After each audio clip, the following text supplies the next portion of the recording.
Elon, obviously, we walked Auschwitz. I said I hadn't been there before either. First of all, just wanted to get your thoughts on what it was like to walk Auschwitz and Birkenau today. Well, it was incredibly moving and deeply sad and tragic that humans could do this to other humans.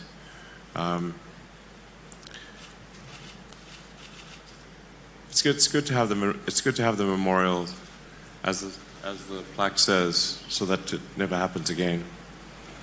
No, I mean, I'm a student of history, so I'd seen the pictures, I'd seen the videos, but it's not quite. It hits you much more in the heart when you see it in person. I'm still absorbing, frankly, the magnitude of the tragedy that I witnessed, or the place where the tragedy occurred. I think it'll take a few days to sink in, frankly.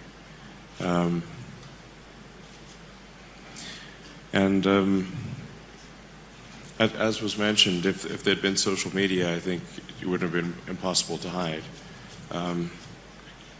If there'd been freedom of speech as well, So, one of the first things the Nazis did when they came in is they shut down all the press and any means of conveying information.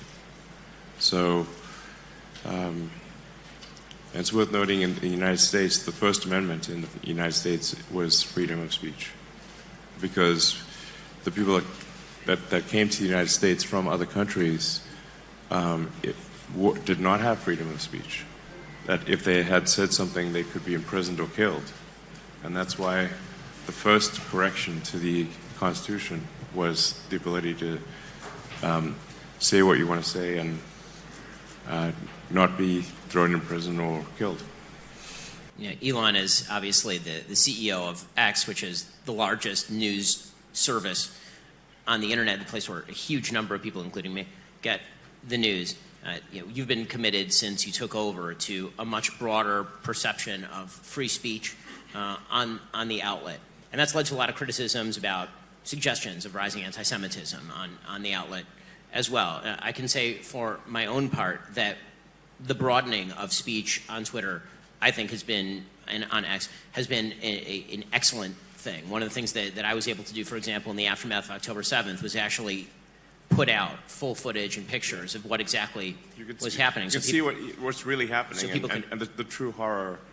The true horror is something people need to be able to see if they want to see it. And the community notes feature has allowed for people to, even when things that are false are put up that used to maybe pass in real time, now you can correct all of that. How do you balance the necessity for free speech with all these critiques about, what is hate speech, what is anti-Semitism, and how do you balance that? Well, the general bias of the platform is in favor of free speech. And I think at the end of the day, free speech wins in that if somebody says something that's false, especially on our platform, you can then reply to it with the correction. And then I'm a huge fan of community notes. We've put maximum resources and attention behind community notes. So if somebody tries to push a falsehood like Holocaust denial or something like that, they can immediately be corrected. And you can't get rid of the tag. It's like stuck on you. So I think it's, and the overarching goal for the X platform is to be the best source of truth in the world. So now, one can. It's difficult to get to perfect truth, and sometimes people have different interpretations of truth. But one can always aspire to be as accurate as possible and to minimize the error between what is being said and reality. Relentless pursuit of the truth is the goal with X, and allowing people to say what they want to say, even if it's controversial, provided that it does not break the law. I think that's the right thing to do. And setting the new standard for the town square, as I say, has allowed for more speech and more availability of information than ever before, certainly on the platform. And you recently didn't just go here. Obviously, after October 7th, you went to Israel and you saw the wages of horrific anti-Semitism in the various kibbutzim and moshavim. I saw all the videos. I saw a lot of video. Yeah. Yeah. It was shocking to see. I think maybe the most shocking thing was to see the delight in killing innocent people, like the delight in killing kids and defenseless women and men, and there was no remorse. Quite the opposite. I mean, that requires a level of indoctrination that is extremely intense. So I think that to solve that, you have to address the source of the indoctrination. Because no one should ever be glad about killing some child. I know enormous number of Jews, myself included, are very moved that you continue to wear the necklace in remembrance of the hostages. So have it. So I want to thank you for that, obviously, because raising the profile of the fact there's still dozens of men, women, and children. So many. I checked before I came. So many hostages. I hope they're alive. I hope they come back. So let's talk about the uptick in anti-Semitism more broadly. One of the things that's been hard to watch as a Jew, but also just as an American and a Westerner, has been the radical upsurge in anti-Semitic activity, just generally, anti-Semitic sentiment, appallingly, after October 7th. It's been astonishing, actually. Yes, and I must admit to being somewhat, frankly, naive about this. In the circles that I move, I see almost no anti-Semitism. And there's this old joke, I've got like this one Jewish friend. No, I have like 2/3 of my friends are Jewish, okay? I have twice as many Jewish friends as non-Jewish friends. I'm like Jewish by association. I'm aspirationally Jewish. So I don't, I was like, what are people talking about with this anti-Semitism? Because I never hear it when at dinner conversations. It's like an absurdity, at least in my friend circles. But when, looking at the pro-Hamas rallies in vast numbers that took place in almost every major city in the West, blew my mind. And including on the elite college campuses that are supposed to be, if you're an elite college campus, you're supposed to be enlightened. You're not supposed to be fostering hate. And yet you had these pro-Hamas demonstrations at Harvard, Yale, including at Penn. I went to UPenn, at Penn, and I was like, this is unbelievable. I mean, there's a poll recently from Harvard-Harris showing that some 67% of people aged 18 to 24 said that the Jews were an oppressor class, which, in America, Jews represent approximately 7 million Jews in the United States out of 330 million Americans, tiny percentage of the population.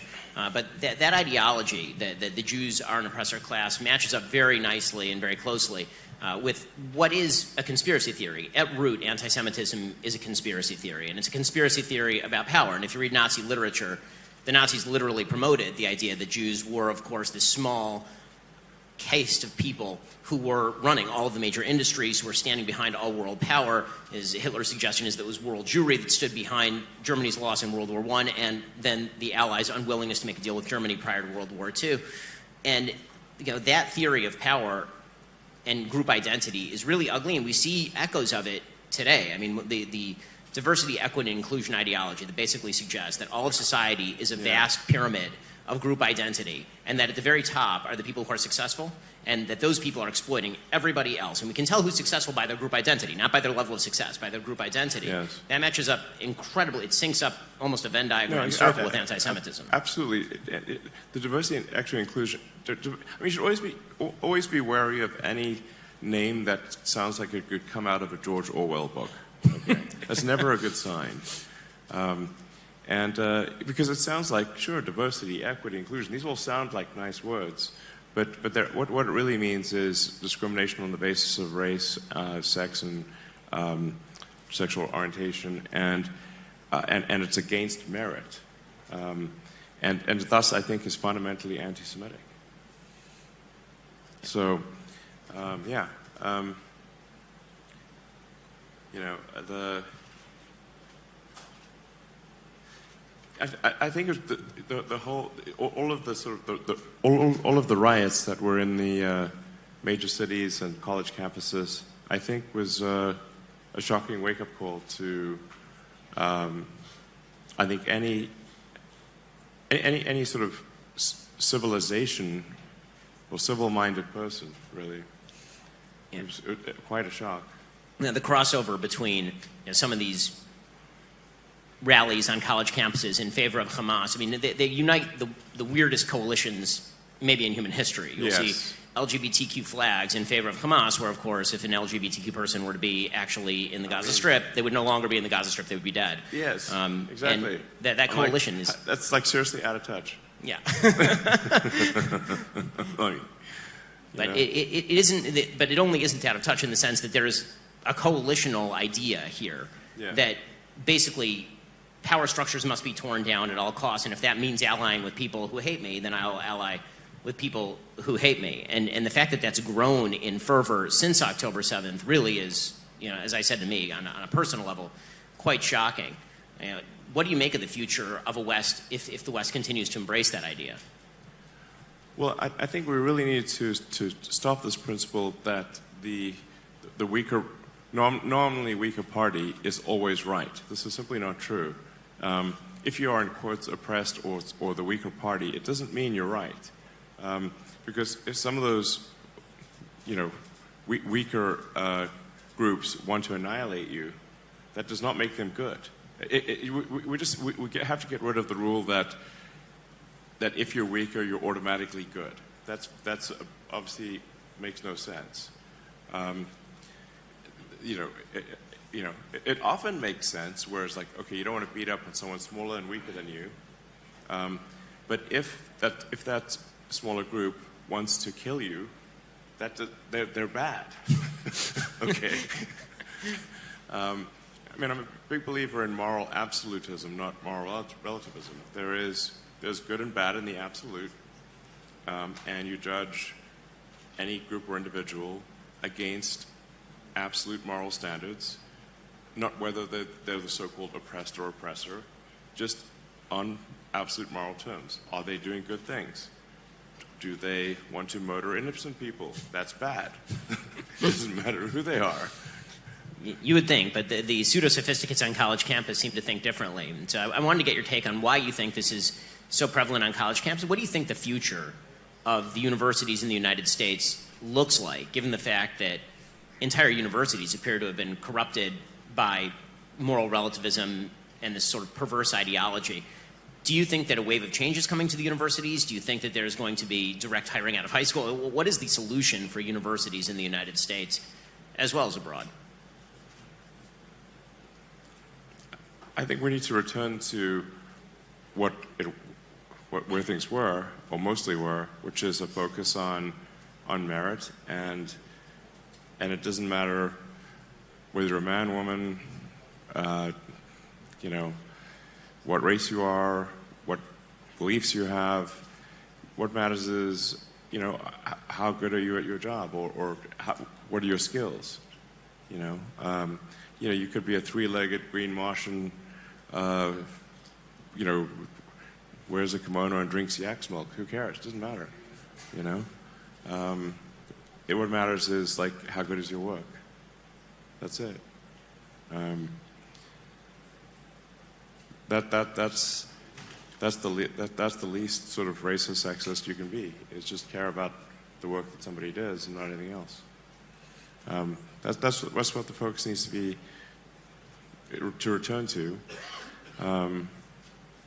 Yeah, it seems as though you mentioned earlier the sort of problems of attacks on the meritocracy, and one of the claims is that there's no real meritocracy. There's a pseudo meritocracy, that basically all the institutions are run for the benefit of those who run the institutions, and it feels like there is some truth to the idea that institutions have lost credibility with the people, particularly in the West, and in the backlash to that, I think that there's now sort of an idea that if we do away with all institutions and all limits on moral behavior, then that somehow is better. But there needs to be a recapturing of the institutions, or at least a rebuilding in place of those institutions, new things. And that's something, obviously, that you're very focused on, not only with X, but your other companies, is building new things, innovation, trying to create our way out of the problems that we've created for ourselves. Yeah, I think generally people should always be wary that they may have either consciously or perhaps mostly subconsciously internalized the notion of a zero-sum game or a fixed pie. And if you internalize that everything's zero-sum, meaning like in order for me to get ahead, someone else has to not get ahead, or for me to have stuff, someone else must not have stuff.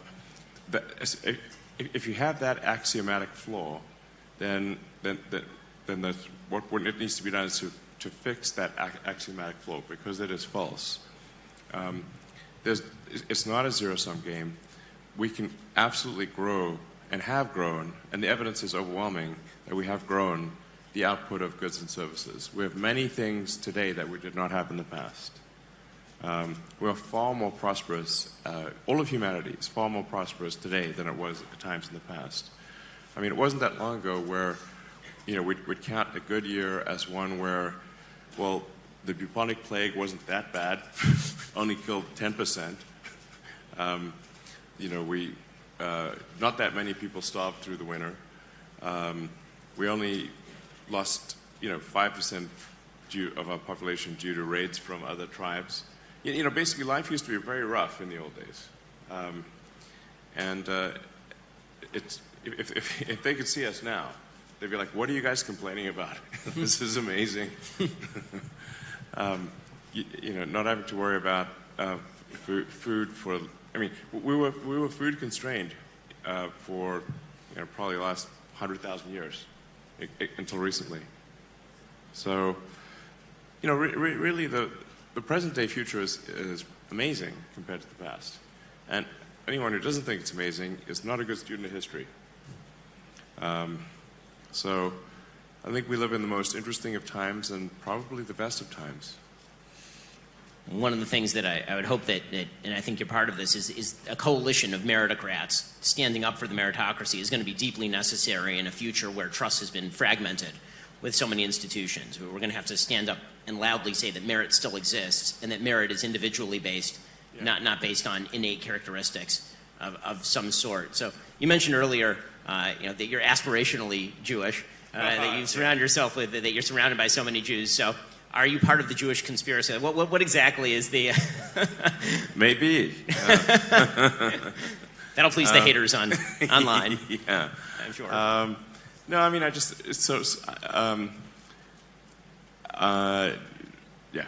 grew up around a lot of Jewish people. I went to Hebrew preschool, Rachel Shapiro in South Africa. My name is very Jewish. I will tell you that for the past 10 years, people have assumed in my community that you were Jewish until I informed them otherwise. Yeah. Elon is a pretty Jewish name. He's super Jewish. Yeah. And then I went to Israel when I was 13. Visited Masada. I'm certainly checking the boxes on a lot of things. Like I said, most of my friends are Jewish, just worked out that way. So sometimes I guess maybe I forget. Am I Jewish? I'm Jewish. Aspirationally Jewish. So, when you hear critiques about X, right, about the amount of anti-Semitism on X, what are the metrics that you're seeing from the inside about the amount of anti-Semitism or quote-unquote hate speech, because it's always a vaguely defined term, hate speech, on your platform? Yeah, the outside audits that we've had done, at least the ones that we've had done, show that there was the least amount of anti-Semitism on X.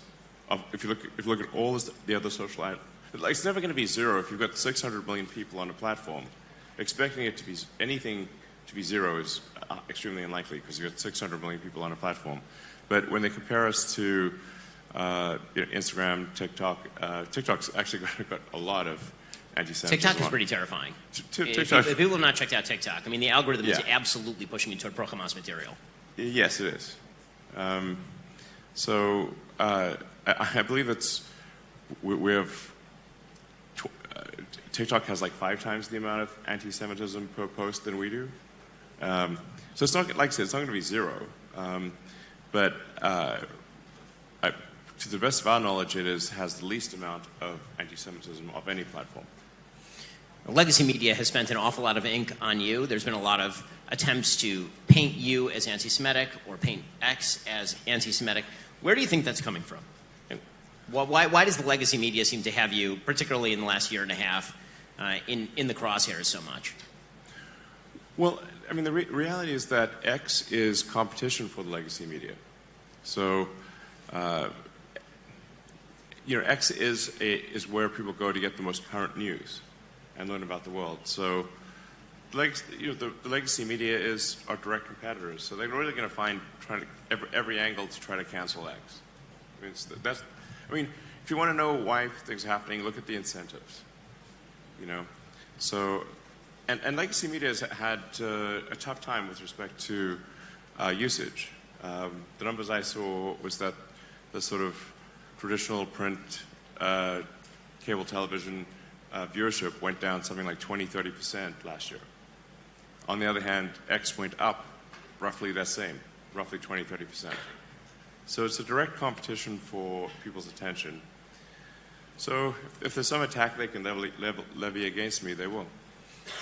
It seems as though one of the other matters is not just direct competition between the media and X, but also that the legacy media for most of my life, up until the past 15 years, performed what they saw as a gatekeeping function. They were the ones who got to define the narrative. They were the ones who got to determine what was appropriate news and what was inappropriate news. And then even after social media arose, in the early days, there was this sort of the sort of things that you articulate were actually articulated by virtually all the social media heads. Mark Zuckerberg used to say the kinds of things that you say. Jack Dorsey used to say the kinds of things that you said.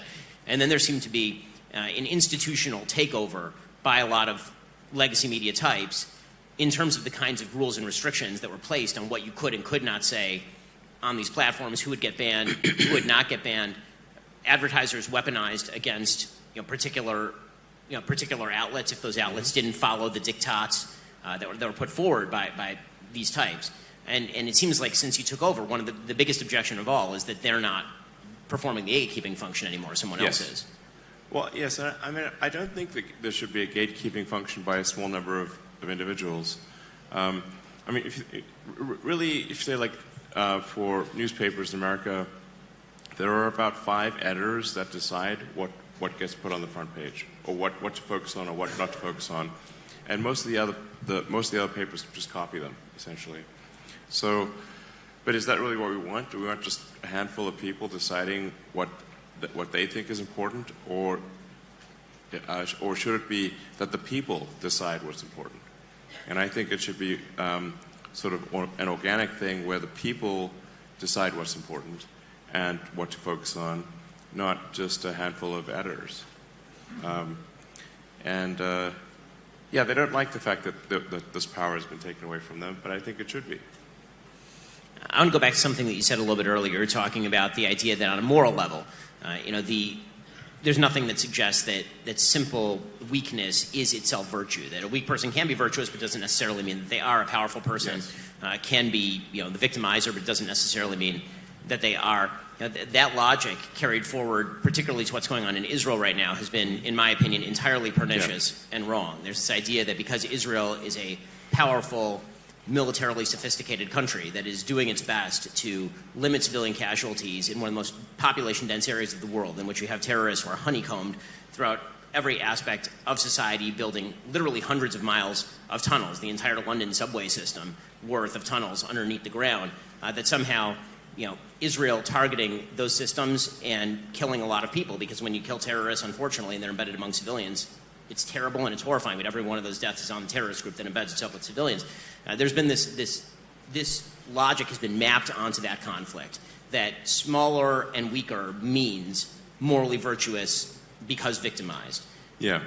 It really has come completely full circle from, or 180 degrees from what has historically been the case. So through most of history, the operating principle has been might makes right. So, for really up until modern times, might makes right was if you were stronger, you were right. Now we've sort of flipped it to if you're weaker, you're right. But neither is true. There is rightness independent of strength or weakness. Just because somebody's strong doesn't mean they're right, and because somebody's weak doesn't mean they're right. You have to look at morals in the absolute. So on a broader level, Elon, you talk a lot about your hope for humanity. I'd say that you're somebody who really loves humanity, which is why you talk about expanding humanity's reach out to the stars. When you go to a place like Auschwitz, or when you walk the villages like Kibbutz Be'eri after October 7th, does that change your opinion of humanity, or does it reinforce what you think humanity can be on both the positive side and on the negative side?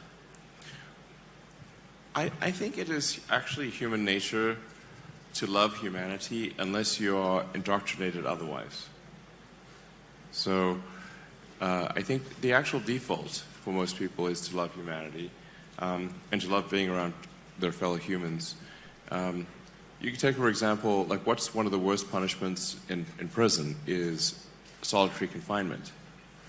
And all solitary confinement means is that you don't get to hang out with the other prisoners, which might not be the best group of people to hang out with. But even that is considered a terrible punishment, to not be able to hang out with other prisoners. So in truth, I think in our nature, we all love humanity unless we are indoctrinated otherwise. And so we have to stop that indoctrination. So how do you think that people ought to pursue that? Because obviously we have seen indoctrination at a wide variety of levels, ranging from sort of soft indoctrination in various schools in the West to very, very hard indoctrination that you see in, for example, the Gaza Strip, where kids are literally, unfortunately, at very young ages, they have graduation ceremonies that we've seen tapes of where they're reenacting kidnapping of Israeli soldiers or killing of Israeli soldiers, for example. That fundamentally has to be addressed, or there will not be peace.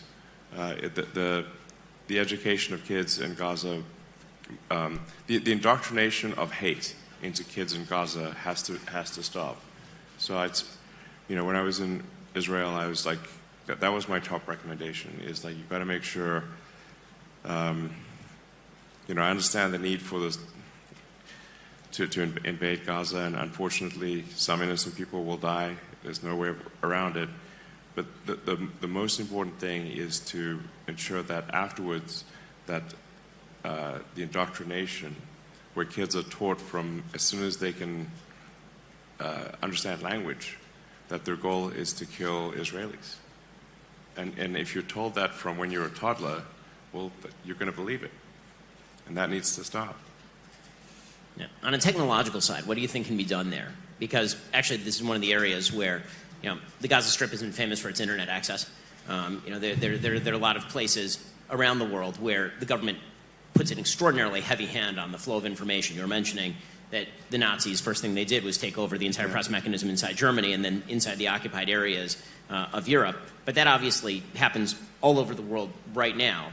And one of the things you've used Starlink for is to try and open up some of those avenues of information. But what can you do? What should we be aiming at? It's worth noting also that the Nazis engaged in extreme censorship within Germany for anything that was pro-Semitic. I'm not sure I don't know how many people are aware of that, but they censored any pro-Semitic, anyone who tried to defend the Jews in Germany. Anything pro-Semitic was censored. So, I think freedom of speech and rigorous pursuit of the truth is one way to get to defeat hatred. When I look at the United States, maybe the way. Yeah. Well, when I look at the United States, one of the things that seems to be breaking down, and when the first element historically, maybe the last element of a society in a state of mental decline, is a vast outbreak of anti-Semitism. This is what was happening in not only Nazi Germany, but historically, countries that are in a state of decline tend to have wild outbreaks of anti-Semitism. And it seems to me that one of the key things that can reverse that process is the rebuilding of local institutions. Mm-hmm. And as local institutions break down, you see sort of this fragmentation of the population at large. how do you merge the need for technological development with the building of those local institutions, families, churches, schools, the kinds of things that societies are built upon? Yeah, actually, I should say there were really three things that were my strong recommendation visiting Israel. One is, obviously, one has to get rid of Hamas fighters where reform is impossible. Their only goal is to kill Israelis. They got to be either killed or imprisoned, because otherwise they will simply kill more Israelis. Then the second thing is you've got to change the indoctrination in the schools so that kids are not taught to hate from the moment they are 2 years old. And then the third thing is, and which is a very hard thing to do in this situation, is conspicuous acts of kindness to the people in Gaza. Conspicuous acts of kindness to the people in Gaza. It's just that much harder to hate someone if you do nice things for them, even if they try to bite your hand when you do it. Keep doing it. And you look at the Marshall Plan after, look at the difference between World War I and World War II, where after World War I, Germany got an unfair share of the blame. It led to immense bitterness. It's what allowed Hitler to rise to power, was the embittered German soldiers from World War I. But then you look in contrast to what happened after World War II. You had the Marshall Plan. So you had, you had the United States coming in and actually funding the rebuilding of Germany and the rebuilding of Japan. How often does that happen in history? But look at the results. No war with Germany. Peace with Japan and Germany for now. Soon it'll be almost a century. So when you look at the state of the West right now, somebody, maybe it's all the doom scrolling, but when you look at the state of the West right now, you're very optimistic, it sounds like. I find it hard to be optimistic in this moment. It's been a very ugly couple of years, from Ukraine to the current conflict in Israel and Hamas, to domestic politics in the United States and everywhere else. It seems like there's a lot of polarization, a lot of fragmentation. What do you think is the future of the West? Can we come together around any sense of shared common values, especially given the fact that everybody is kind of drinking from the fire hose of information? One of the downsides the upside of information is the availability. The downside is, choice paralysis and overload. I mean, you can definitely get information overload. There's so much information coming at you these days because you can get all the world's information in real time. And it's impossible for one human to digest all that.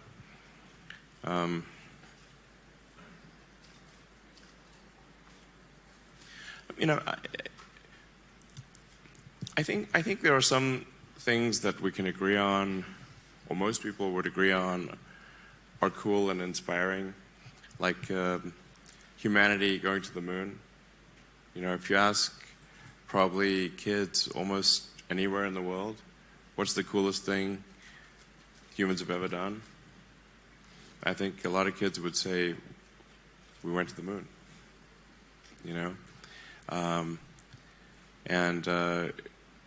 so I think we want to continue that spirit of exploration.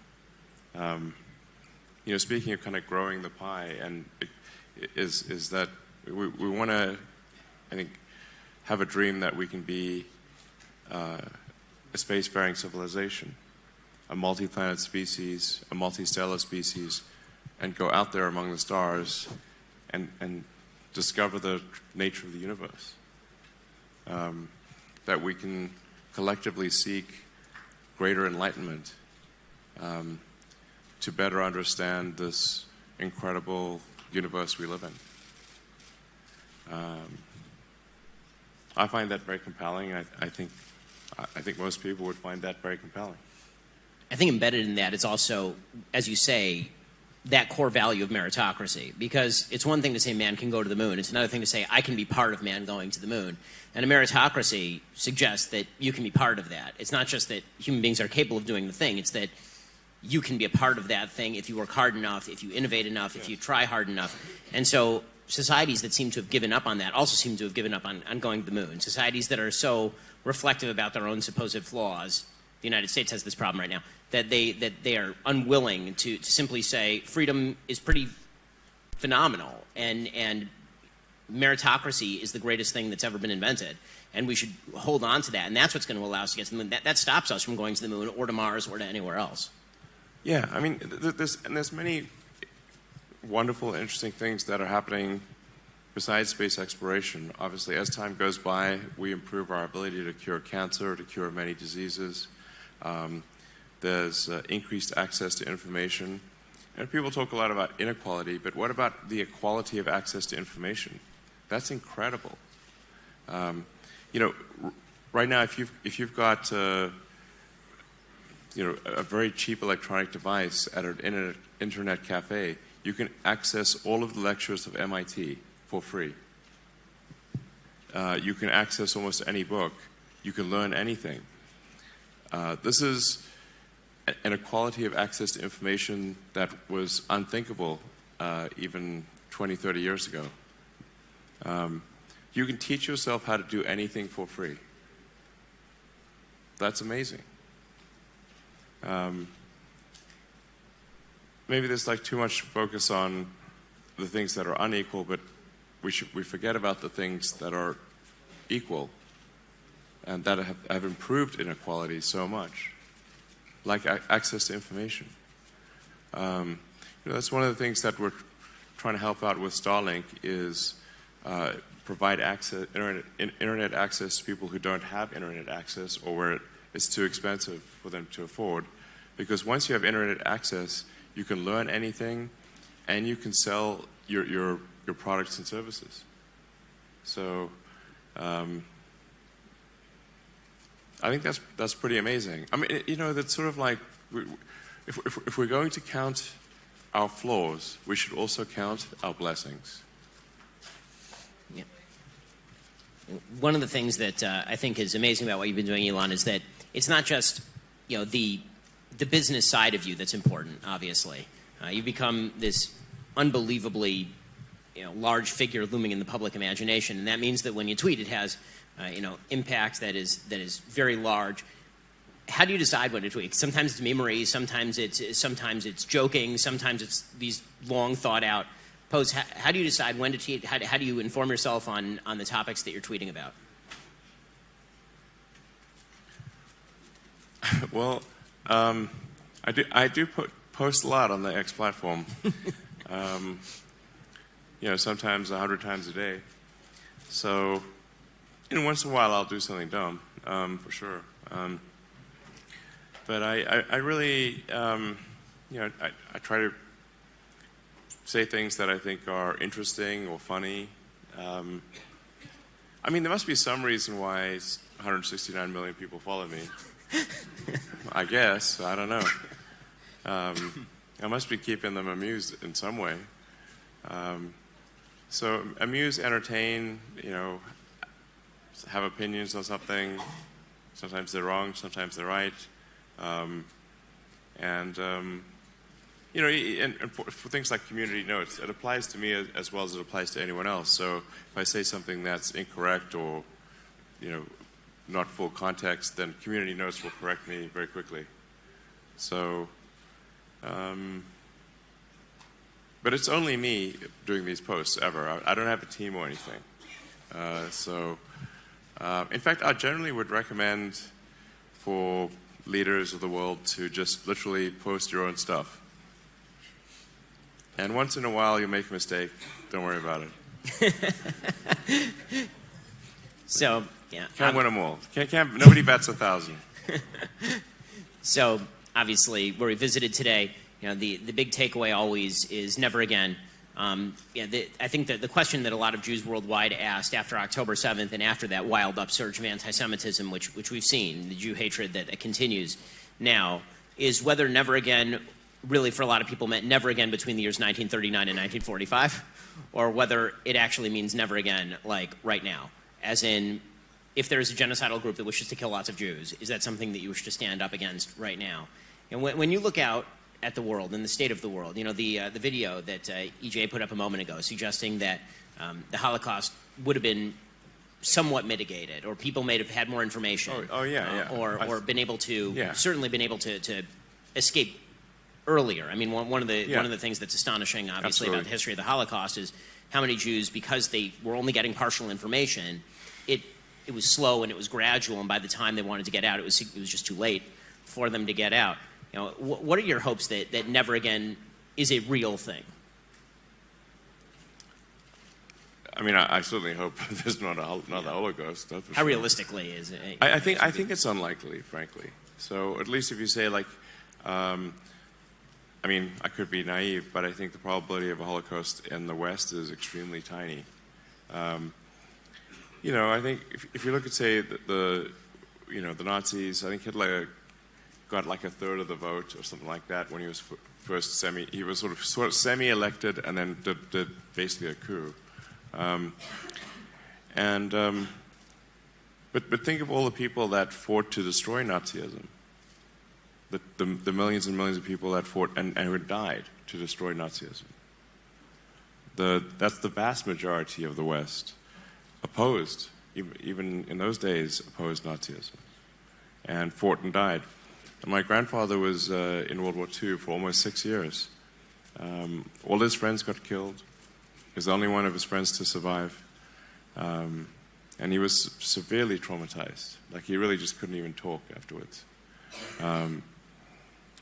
Most of that time was in East Africa, North Africa, Italy. The only reason he's even alive, frankly, is because towards the end of the war they gave like an aptitude test, because he was just a corporal. He didn't graduate high school, so he wasn't eligible for officer school. And they plucked him out probably right before he died and sent him to work for British intelligence in London, which is where he met my grandmother. You know, so he was one of the people fighting to stop the Nazis, and many, along with millions of others. You know, so let's not forget that the vast majority of the West fought and died to stop Nazism. So I had the chance to briefly meet your 3-year-old today. Oh yeah, he's a fun guy. Adorable. I have a 3-year-old of my own, so they're all very similar. But you know, you have some kids who are much older. You have kids who are younger, obviously. When it comes to teaching them about things like the Holocaust and anti-Semitism, how do you address those topics? Well, my kids are pretty well read, so they read a lot of history. They're not ignorant on the subject. I mean, maybe the 3-year-old is, sure. But, I would hope, yeah. You know, can't read, so. No, my kids are very well read, so. But I have had some sort of disturbing conversations with sort of some, say, nephews, or some family members, not my kids, but kids of family members, where I was actually shocked to see anti-Semitism, or at least, yeah. One disturbing conversation was, saying that that we deserve to have the trade towers destroyed because of our terrible foreign policy. And I was like, this is what they're teaching you in elite New York high schools? This is messed up.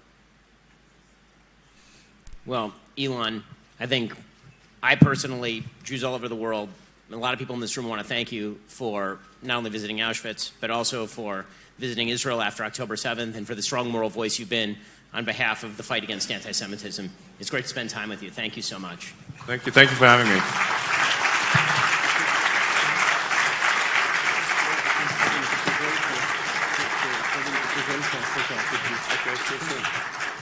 Thank you very much, Elon. Thank you, Ben, for a very, very interesting interview. Thank you for the questions and thank you for the answers.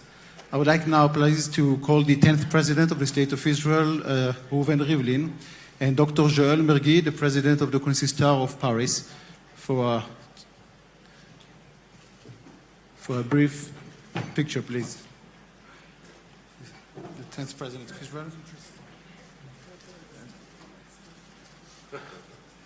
Dr. Mergui?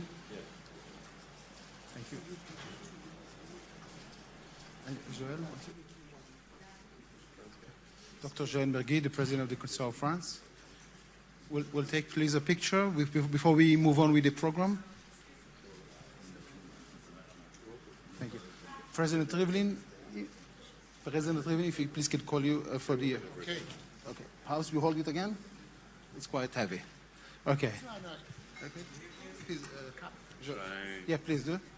Okay.